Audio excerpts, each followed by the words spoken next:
everyone, back again for another craft beer reviewing experience, of course, with this half of the Craft Sippers, Beza.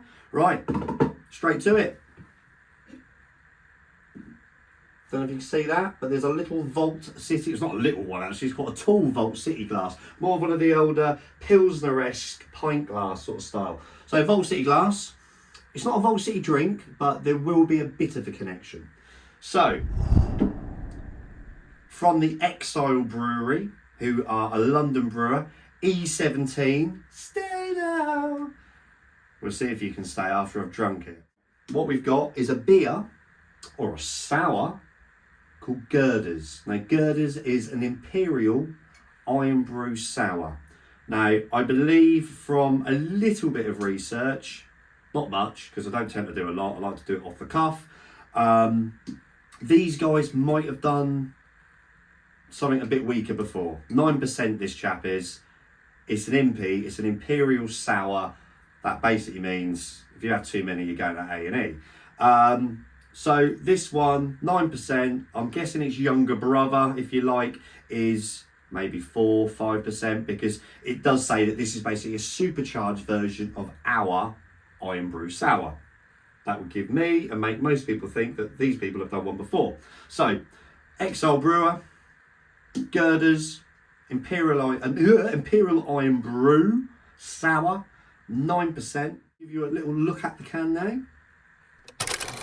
Vakten alla Guldfest hela dagen. Mjöl från livets grottekvarn. Guldfest hela dagen. Pretty cool can. Loving that Scottish guy on there. He looks hilarious. Brilliant. Anyway, standard stuff. It's a sour. Sours and IPAs. A little roll. A little roll. I'm quite enjoying the man actually rolling because his beard's almost as ginger as mine. Right, not too much. Don't know what it's going to be like, to be honest. I'm a little bit nervous because you get these things, you commit to them. I just want to do a quick shout out actually where I bought it from. Can't blame the supplier for the brewer, but it did come from the MK Beer Garden in Wolverton. Get quite a few things from those guys. Not badly priced, can't remember off the top of my head, but this 9% one and the other one, it weren't that bad. Get her in there. We all know what Iron Brew looks like. Is it going to deliver on the colour? It's a bit darker. Now, Vault's version, and you're going to see their logo in a minute, just on the front of this.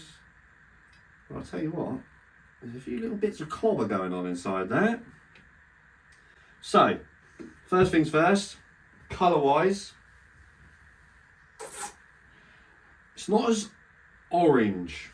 Now, the can colour, no, that isn't what Iron Brew looks like, but it's kind of a blend between that and that. Anyway, on the nose.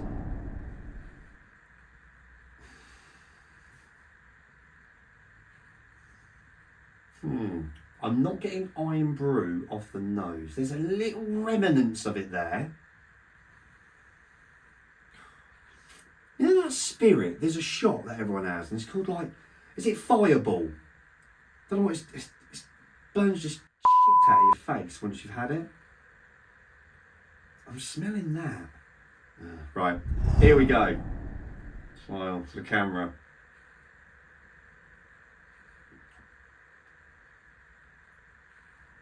Wow. Now the wow isn't for the taste, but there are some slight positives to come back off the side of the taste. The wow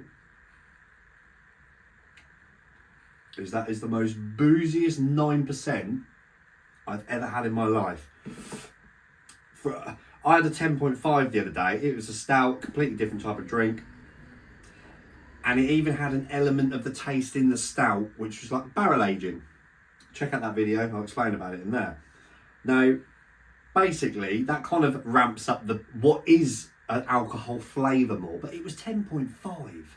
I didn't taste hardly any booze in there. This is a slightly lower drink, I know, but I feel like I'm drinking something which is like 15%. Right, going back to the slight positive. There's a little ring of Iron Brew in there. It's not massive. I can identify it. I identify it as being Iron Brew slightly. Get out of here, prats. Right. I ain't getting a lot of that classic original Iron Brew, okay? I don't want to knock the brewer. They probably do some other good stuff. I've had 2 from them now. Not really enjoyed them that much. Stick to what you know with the Iron Brew and the original version. It's like this sort of spice taste mixed with that whatever flavouring they put in Iron Brew, apart from sugar and maybe some form of fruit additive along the way. I've just got to have a quick look on here. Lactose. Am I getting a creaminess here?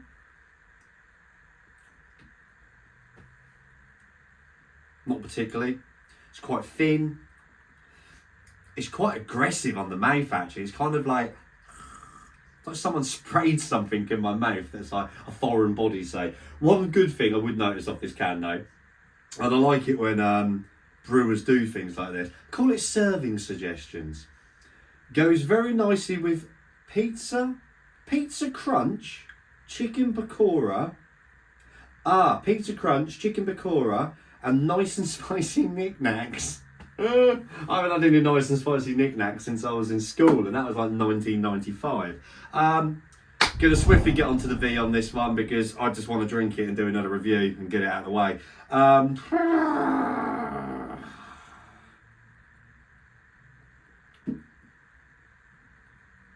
Getting a 3. 3.00 out of 5.00. Going on the Untapped. This will be on there. Follow on from the post that we normally put on the Instagram and the YouTube. You'll see the Untapped thing that I do. Yeah, 3. Sorry, it's not floating on any boats. And it's only got a 3 just because I'm just about tasting the Iron Brew. I reckon more of that 3 is because you can accompany knickknacks with it. More of that 3 is because you can scan the can and someone's song comes up on Spotify, and I quite like the geezer on the front. He's quite cool. Really sorry, Exile. Not a massive one on that. The old wubber's coming in. It's coming in hard and fast. I ain't buying that again. There you go. On that one, guys, on that bombshell, as Mr. Jezza would used to say, enjoy yourselves, whatever you're doing. Look out for yourselves. Peace out. Like, comment, subscribe. Craft_sippers, YouTube and Instagram. Cheers.